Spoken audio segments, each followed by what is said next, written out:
Hello and welcome to Voice of Compassion. I'm Alec, and I'm grateful you are here tonight. Life can be heavy. We carry so many things in our minds, worries from the day, regrets from the past, or fears about tomorrow. But tonight is not for carrying. Tonight is for laying your burdens down. In this quiet space, there is nothing you need to solve. There is no one you need to be. Just close your eyes, take a deep breath, and let your shoulders drop. I have prepared two stories for you. They are stories about anger, about pain, and the beautiful freedom of letting go. Let the sound of my voice guide you into a deep, peaceful rest. Let's begin. Story 1. The Power of Letting Go. 1. Rain fell in a soft, steady way, like a quiet song, not loud, not wild, just gentle drops one by one, touching the old stone paths. High in the mountains, an ancient temple rested between tall pine trees. The roof was dark and curved, and rainwater ran down the tiles in thin silver lines. A small bell near the entrance moved with the wind, making a calm sound. Ding, ding, like a slow heartbeat. A narrow river flowed beside the temple. The water was clear, but today it looked like smooth grey glass because of the rain. Mist hung over the river and slid through the trees like a shy spirit. Inside the temple, warm candlelight danced on wooden walls. The air smelled like wet earth, pine, and a little incense. In the hall, monks sat very still. Their robes were simple, their faces were quiet. The only sounds were rain, breath, and the faint bell outside. Near the side door, a young traveller stood, unsure if he should enter. His clothes were damp, his hair was wet, and his eyes looked tired. Tired in a deep way, like he had carried heavy stones for many days. His name was Ethan. He had come from far away, crossing cities and trains and long roads. He told himself he came to see the temple, but the truth was softer and darker. He came because he could not sleep. He came because his heart felt tight. He came because his mind kept replaying the same painful moment again and again like a broken song. Ethan held a small bag in one hand. In the other, he held something even heavier, though it could not be seen. A memory, a face, words that still burned. At the doorway, an old monk noticed him. The monk's head was shaved, and his smile was small but warm. He moved slowly, like someone who had all the time in the world. "Come in," the monk said softly. "You are welcome here. The rain is cold today." Ethan stepped inside. The warmth touched his skin, but it did not reach his heart yet. "My name is Master Ren," the monk said. "You look like you have been walking a long road." Ethan gave a short laugh that did not sound happy. "Yes," he said, "a long road." Master Ren looked at Ethan's face for a moment, not staring, just seeing. "Would you like tea?" the master asked. Ethan nodded. They sat in a small room behind the main hall. A paper window showed blurry shadows of pine branches moving in the rain. A kettle was already warm, and steam rose slowly like a quiet cloud. Master Ren poured tea into 2 cups. The tea was pale gold. Ethan held the cup with both hands. The warmth felt good. His shoulders lowered a little. Outside, the rain kept falling, patient and calm. After a few quiet sips, Master Ren asked, "What brought you here, Ethan?" Ethan opened his mouth to say something simple, something safe. But the temple was quiet. The rain was kind, and Master Ren's eyes were gentle. So the truth came out. "I'm angry," Ethan said. His voice shook, like he hated to admit it. "I thought it would go away, but it doesn't. It's like it lives inside me." Master Ren nodded slowly, as if Ethan had said something very normal. "Anger can live in the body," the master said, "like fire in a closed room." Ethan stared into his tea. I didn't come here to be angry, he said. I came here to let it go, but I don't know how. Master Wren lifted his cup and drank a small sip. Then, he said, let us start with a story. Ethan looked up. A story? He asked. Master Wren smiled. Yes, a story about a man who carried a rope so tight in his hands that he did not notice his hands were bleeding. The rain outside grew a little heavier. The bell moved again. Ting, ding. Ethan listened, without moving. Master Wren set his cup down and began. The story, beginning of the 10-minute main section. Long ago, in a valley not far from these mountains, there was a small village near the river. The village was peaceful, but life was not always easy. People worked hard, they planted rice, they carried water, they repaired old roofs and cooked simple meals. In this village lived a man named Kai. Kai was not rich, he was not famous, but he had strong arms and a strong heart. He cared for his widowed mother, and he was known for being honest. And Kai had one more thing, a deep love for a young woman named Lian. Lian sold herbs and tea leaves in the market. She had bright eyes and calm hands. When she spoke, her voice was like the river, soft but clear. Kai had known her since childhood. They had walked by the river together when they were young, throwing stones into the water, laughing at the circles they made. When Kai looked at Lian, he felt hope. One spring evening, Kai went to Lian's home with a small gift, a cloth wrap with dried jasmine flowers. He stood at the doorway and bowed. Lian, he said, I want to ask you something important. Lian's father invited Kai inside. They sat on the floor. Tea was served. Kai's hands were sweating, but he spoke clearly. I want to marry Lian, he said. I will work hard. I will care for her. I will build a life with her if she chooses me. Lian's father listened without showing much feeling. Then he said, Kai, you are a good man, but Lian needs a future that is safe. You have only a small home, and your mother is sick. Kai swallowed. I know, he said, but I will do more. I will take extra work. I can... Lian's father raised a hand. There is another man, he said. His name is Jun. He owns land. He has money. He can give her comfort. Kai felt a cold wave pass through his chest. Lian looked down at her teacup. Her fingers were still. Kai turned to her, his eyes searching. Lian? He asked, softly. She lifted her eyes. There was sadness there, and something else, fear, maybe. I don't know, she whispered. Kai's heart pounded. You don't know? He said. His voice sounded strange, like it belonged to someone else. Lian, we promised. We promised when we were children, she said, her voice shaking. And life is different now. Kai wanted to argue. He wanted to beg. But Lian's father spoke again, stronger. This is my decision, he said. Lian will marry Jun. It will happen after the harvest. Kai felt the room tilt, as if the floor had moved. He stood up slowly. His hands were empty now. The jasmine flowers suddenly felt foolish. He bowed, but it was not a calm bow. It was stiff. I understand, Kai said, but he did not understand. Not really. That night, Kai walked home alone through the fields. The moon was pale behind clouds. Frogs called near the water. The air smelled of wet grass. Kai's chest hurt. He kept seeing Lian's eyes. He kept hearing the father's voice. He kept imagining Jun's face, though he barely knew him. At home, his mother was asleep. Kai sat near the small fire and stared at the ashes.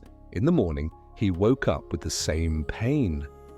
And something darker, a hard knot inside. Anger. In the market a few days later, Kai saw Jun. Jun stood near a stall, smiling and laughing with other men. His clothes were clean. His hands did not look tired. Kai stopped walking, his fingers curled into fists. Jun noticed him and smiled, as if they were friends. "Kai," Jun called, "I heard you wanted to marry Lian too." The words were said lightly, almost like a joke. But in Kai's mind, they were sharp as knives. Kai did not answer, his jaw tightened. Jun stepped closer, still smiling. "No hard feelings," Jun said. "That's life, yes? Sometimes you win, sometimes you lose." Kai's vision blurred for a moment. He felt heat rise to his face. He wanted to shout. He wanted to hit something. He wanted to make Jun feel even a small part of his pain. Instead, Kai turned away and walked fast, his breath rough. Behind him, Jun laughed again, and Kai heard the sound like a door closing. That night, Kai could not sleep. He lay on his mat, staring at the dark roof. In his mind, he saw Jun smile again and again. He imagined 100 different scenes, scenes where he spoke strong words, scenes where he embarrassed Jun, scenes where Jun suffered. And every time Kai imagined these scenes, the anger felt powerful. It felt like something he could hold, something he could control. But when the morning came, the anger did not make him feel better. It made him feel heavier. Still, Kai did not stop holding it. He carried it like a secret stone, and day by day, it grew. Master Ren's voice stayed calm as the rain continued outside. Ethan was silent, leaning slightly forward now. Master Ren paused, watching Ethan's face. "In that village," the master said. Kai believed his anger was protecting him. But anger has a strange way of protecting us. He lowered his voice. "By becoming our prison." Ethan swallowed. He could feel his own anger sitting inside him like a stone. Master Ren continued. Story 1, The Power of Letting Go, Part 2. The rain lasted for many days. Kai worked in the fields, but his body moved faster than his heart. His hands did what they always did, yet his mind stayed somewhere else, trapped in old words, old looks, old pain. People in the village noticed the change. "Kai used to smile more," one woman whispered. "He looks sharp now," another said. "Like a knife." Kai did not hear them. Or maybe he did, but he did not care. Each morning, he tied a rope around bundles of wood to carry to the market. The rope was rough, old, and dry. It cut into his palms, but Kai pulled it tighter every time. Tighter felt safer. One evening, after selling wood, Kai walked alone by the river. The water moved quickly from the recent rain. Brown leaves floated past, turning slowly as they went. Kai threw a stone into the river. It disappeared at once. "Why can't anger be like that?" he muttered. "Why can't it sink and vanish?" He picked up another stone, heavier this time, and threw it harder. Still the water flowed on. Kai sat down, breathing hard. His hands hurt. When he looked at them, he saw thin red lines where the rope had cut his skin earlier that day. He closed his fists. Pain felt better than emptiness. That night, his mother coughed in her sleep. Kai rose to help her drink water. She touched his hand and paused. "You're hurt," she said. "It's nothing," Kai replied. She looked at him quietly. "Kai," she said softly, "your hands are bleeding. But I feel it is not only your hands." Kai said nothing. The next morning, Kai decided to leave the village for a few days. He told himself he needed work in another town, but the truth was simpler. He needed space from the faces, from the smiles, from Jun. He walked along a narrow mountain path, carrying his bag and, as always, his rope. By noon, the clouds broke. Sunlight touched the trees and the wet leaves shone like glass. Birds called from high branches. Kai's steps slowed. Ahead, near a bend in the path, an old monk sat beside the road. He wore a faded robe and held a walking staff. His eyes were half closed, and he seemed to be smiling at nothing at all. Kai tried to walk past. "Friend," the monk said gently, without opening his eyes, "your rope is too tight." Kai stopped. "What?" he asked. The monk opened his eyes and looked at Kai's hands. "You are holding it as if it might escape," the monk said. Kai frowned. "It's just a rope." The monk smiled. "Yes," he said, "and yet your hands are bleeding." Kai looked down. He had not noticed when the blood came again. "It helps me carry my load," Kai said a little sharply. "Without it, things fall apart." The monk nodded slowly. "May I ask?" he said. "What load is that?" Kai hesitated. The mountain air was quiet. The monk's voice was calm. No one had asked him that question before. "My life," Kai said at last. "My pain." The monk tapped the ground beside him. "Sit with me," he said, "only for a moment." Kai did not know why, but he sat. The monk picked up a small stone from the ground and held it in his palm. "If I hold this stone for 1 minute," the monk said, "it is light." He held it out. "If I hold it for 1 hour," he continued, "it becomes heavy." The monk's eyes met Kai's. "If I hold it for 1 day, it becomes pain." Kai felt something tighten in his chest. "What should you do?" the monk asked softly. Kai answered without thinking. "Put it down." The monk smiled wider. "Yes." He pointed gently at Kai's hands. "And yet you keep holding your stone." Kai's voice rose.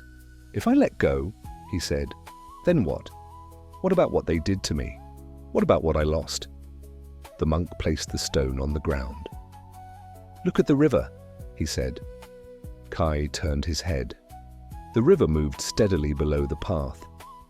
"The river does not forget the mountain," the monk said, "but it does not stop flowing because of it." Kai swallowed. "But my anger is all I have left," he said. "If I let go, it feels like I lose everything." The monk shook his head gently. "No," he said. "You lose the rope, not your strength." Kai was silent for a long time. Finally, slowly he loosened his grip. The rope slipped a little. Pain eased, not gone, but softer. Kai exhaled, a breath he did not know he had been holding. The monk stood up. "Walk," he said. "When the rope tightens again, and it will, notice it and loosen it." Kai bowed deeply. When he looked up, the monk was already walking away, light as mist. Kai stood there, holding the rope, this time loosely, and for the first time since the night by the fire, his heart felt a little less heavy. The river kept flowing. Story 1. The Power of Letting Go. Part 3. Conclusion, Reflection. Kai returned to the village at dusk. The sky was soft orange, fading into blue. Smoke rose gently from cooking fires. The river reflected the last light of day, moving as it always had, quiet, patient, free. Nothing in the village had changed, and yet something in Kai had. As he walked, he noticed his steps were slower, not heavy, just calm.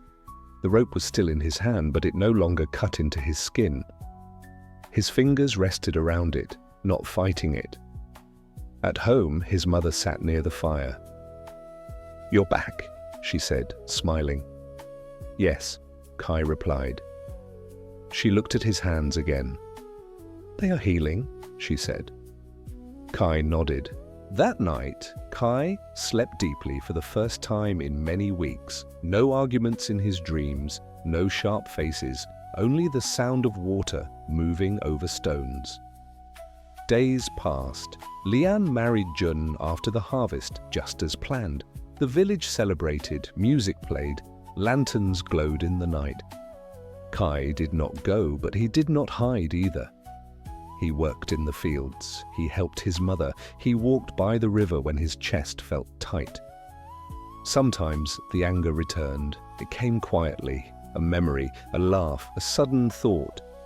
Each time, Kai felt the rope in his hands tighten again, and each time, he noticed, he loosened his grip. Just a little. One afternoon, weeks later, Kai met Jun on the path. Jun stopped, surprised. "Kai?" he said, unsure. "It's been a long time." Kai felt the old heat rise for a moment. Then he breathed. "Yes," Kai said calmly. "It has." They stood in silence. The wind moved through the trees. Jun looked away first. "I hope you are well," he said. Kai nodded. "I am learning to be." Jun bowed slightly and walked on. Kai watched him go. There was no victory, no loss, only space. That evening, Kai walked to the river and sat where the water slowed. He took the rope from his bag and placed it beside him on the ground. The rope lay still. For the first time, Kai did not need to carry it. The sun slipped behind the hills. Night came softly, and peace arrived the same way. Not loud, not sudden, just quiet enough to stay. And now, dear listener, maybe you are holding a rope too, a memory, a regret, a person, a moment you replay again and again. At first, it feels like holding on keeps you strong, like anger keeps you safe, like pain keeps you connected to what mattered. But slowly, well, very slowly, it becomes heavy. You feel it in your chest, in your jaw, in your sleep. Letting go does not mean forgetting. It does not mean saying it did not hurt. It simply means you choose not to bleed anymore. Tonight, you do not need to throw the rope away. You do not need to forgive. You do not need to understand everything. Just loosen your grip a little. Feel your breath. Feel the weight leave your hands. Like the river, you can remember the mountain. And still keep flowing. Rest now. You have carried enough. Story 2, The Empty Boat, Part 2, The Realization. Reflection, the realization. Daniel sat very still. The lake had not changed. The mist still floated like soft smoke. The reeds still whispered on the shore. The water still held the quiet sky. But Daniel felt as if he had just woken up from a dream. His heart was still beating fast, yet his mind was suddenly clear, like a window after rain. He watched the empty boat drift a few feet away, then circle gently as the water turned it. It moved without purpose, without pride, without any plan at all. Daniel swallowed. He looked at his own hands. They were tight around the oar, as if he had been holding it in a fight. Slowly, he loosened his fingers. A long breath left his body, not forced, not controlled, just released. And as he breathed out, he noticed something simple and surprising. The anger that had felt so real was already fading, like fog touched by sunlight. Daniel touched his chest with his free hand, as if to check what was happening inside. A few moments ago, his chest had been a locked door. Now, the lock felt softer. He watched the empty boat again. He remembered his shouting, "Hey, watch where you're going!" Now the words sounded strange in his own mind. "Watch where you're going!" But there was no you. There was no person to blame, no mind to attack, no heart trying to hurt him. Only wood, only water, only drifting. Daniel gave a small, nervous laugh. It almost became a sigh. He leaned back and let the boat carry him for a moment. The oar rested across his knees. He looked up into the pale sky. In the quiet, something else began to rise, not anger, but a gentle embarrassment. Not shame that crushes you, just the soft feeling of seeing yourself clearly. Daniel thought, I created a person in my mind. He did not plan to do it. He did not choose it in a calm way. It happened fast. A bump, a surprise. And then his mind filled the empty space with a story. A careless stranger, a rude attacker, someone who ruined his peace. But the boat had been empty the whole time. Daniel stared into the mist and realized, my anger was never about the boat. The boat was only a trigger, a spark. The fire was already inside. He sat with that thought. It did not feel heavy, it felt honest. He looked at the empty boat again. It was now farther away, a dark shape melting into grey mist. And Daniel suddenly felt something unexpected. He felt grateful. Not because he enjoyed the hit, but because the empty boat showed him something important, something he could never learn from comfort alone. He rowed slowly, turning his boat to follow at a distance. Not chasing, just watching. The empty boat drifted toward the reeds near the shore. It touched them gently, then stopped, held in place by soft plants. Daniel approached carefully, as if he did not want to scare the moment away. He reached out and caught the empty boat by the side. The wood was wet and cold. He looked inside again, still empty, no bag, no rope, no name carved into the wood, just space. Daniel kept holding it for a moment, then noticed his own reflection in the water between the two boats. His face looked tired, not only from this morning, from many mornings, from many years. He whispered so softly that even the mist could barely hear. "How many empty boats have I been angry at?" He remembered the man in traffic last week. Maybe that man was rushing to the hospital. Maybe his child was sick. Maybe he was afraid. He remembered his boss's cold email. Maybe his boss was under pressure. Maybe he was struggling in his own life and did not know how to be kind. He remembered his brother, the silence, the pride, the long distance between them. Maybe his brother was hurting too, but his hurt came out as stubbornness. Daniel felt his throat tighten, not with anger, with something warmer, with the sadness of understanding. He released the empty boat and let it rest in the reeds. Then he rowed back toward the center of the lake. And the strange thing was, the lake felt even more peaceful than before. Because now Daniel was not only resting in silence, he was learning from it. Reflection. And now, dear listener, maybe you know this feeling too. You want peace. You go somewhere quiet. You try to breathe, you try to relax, and then something small happens, a message you did not like, a tone of voice, a slow driver, a person who does not say thank you, a look that feels wrong, and suddenly anger rises so fast you can barely see it coming. It feels like the world is attacking you, but often we are not angry because of what happens. We are angry because of the story we put inside what happens. Our mind takes the mist and creates a person in it. Our mind takes a bump and writes a whole meaning behind it.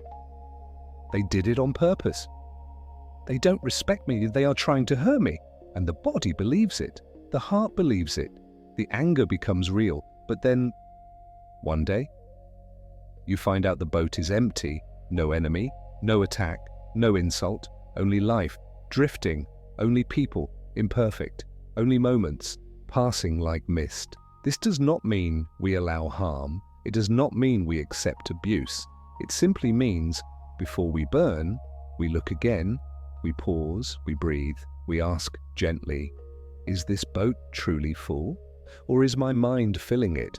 Because when you see the emptiness clearly, the anger has nowhere to land. And without a place to land, it dissolves like fog over a quiet lake. So tonight, if anger comes to visit you, do not fight it like an enemy. Just sit with it for a moment, look closely, and ask softly, am I angry at a person or at a picture I created? Then breathe. Let the mist move. Let the water carry the moment away. And rest in the peace that was always there, waiting beneath the story. The end. Thank you for letting me share these stories with you tonight.